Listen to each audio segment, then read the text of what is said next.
You know, there's this marvelous stereotype out there that before white people came, the world here was perfect. That people lived in a paradise in which they were the most elegant, the most moral, the most elevated of all humanity. That's not true. We were human beings, and we lived in our own societies, and we did things that all human beings do.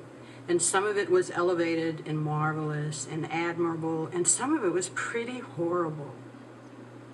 As the Lakota woman, 4 generations ago, I would have cut off the arms and the legs and heads of the enemies that my husband killed, and I would have put them on a stick, and I would have paraded them in the scalp dance at that evening when we honored our men.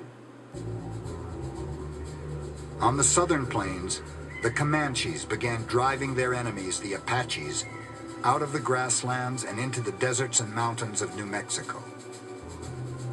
In the north, the Lakota, or the Sioux as their enemies called them, pressed even farther westward, pushing the Cheyenne ahead of them and displacing other tribes as they expanded across the Missouri.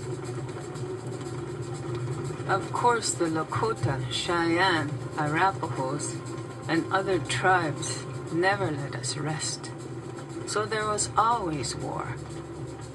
When our enemies were not bothering us, our warriors were bothering them.